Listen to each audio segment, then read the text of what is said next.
Asher, gaano kadalas nakapagpadala ng pera ang naturang security aid kay Congressman Zaldico at kay dating House Speaker Martin Romualdez? Monica, 3 beses sa loob ng isang linggo. Ganyan umano kadalas ang pagdadala ng pera kay Leyte 1st District Representative at dating House Speaker Martin Romualdez. Gayon din kay ako Bicol Party List Representative Eli Zaldico. Yan ang sinabi ng dating security aide ni Congressman Zaldico na si Orly Guteza sa pagdinig ng Senate Blue Ribbon Committee. Ayon kay Guteza na dating sundalo sa Philippine Marines, December 2024 nang nagsimula siyang magsilbi bilang security consultant ni Congressman Zaldico.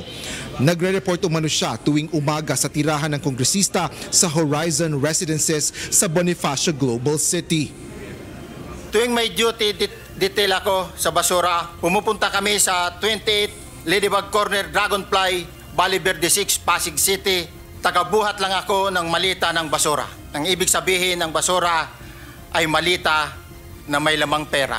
Ang bawat malita ay may lamang humigit kumulang 48 million pesos. Dagdag pa ni Guteza, kapag magdadala ng mga maleta ng pera kay Zaldico ay tatanggapin ito ni John Paul Estrada at Mark Teksay na mga executive assistant aniya ng kongresista. Ipinisinta ni Senate Blue Ribbon Committee Chairperson Panfilo Lacson ang litrato ng 2 receiver umano ng mga maleta ng pera at pareho itong kinilala ni Guteza maging ni Henry Alcantara, dating engineer ng Department of Public Works and Highways, Bulacan 1st District.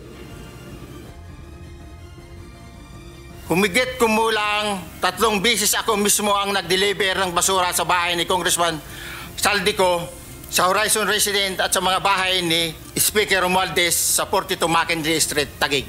Mas maraming pagkakataon na nagde-deliver kami ng basura sa bahay ni Speaker Romualdez at sa bahay ni Congressman Zaldico. Ayon pa kay Guteza, isang pinakamalaking na-i-deliver nila ay mula kay ACT CIS Party List Representative Eric Yap. Ang isang ehemplo na nagdala ng pera ay si Congressman Eric Yap ng ACT CIS Party List. 46 na malita ang dala niya sa bahay ni Congressman Zaldico sa Valle Verde 6. Ayon pa kay Guteza, may lamang 48 million pesos ang bawat maleta na dinala kay Zaldico. Pagkatapos aniyang mabilang ang mga pera, isinakay ang mga ito at dinala sa condo unit ni Congressman Zaldico sa Taguig City. Bago ibaba ang nasabing basura, ito ay bawas na.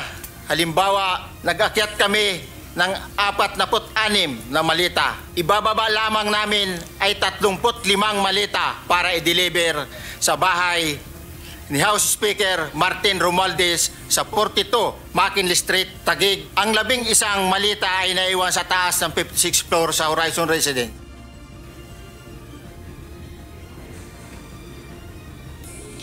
Monica, bagamat walang ibinigay pang petsa ay kinumpirma ni Senador Panfilo Ping Lacson na may kasunod pa ang pagdinig ng Senate Blue Ribbon Committee kaugnay nga ng anomalya sa flood control projects. Sa panayam kay Senador Erwin Tulfo, pagkatapos ng pagdinig kanina ay sinabi nito na nalalamyaan siya o nakukulangan sa mga isiniwalat ni dating Yusek Bernardo at kaya sisiyasatin niya ito sa susunod na pagdinig.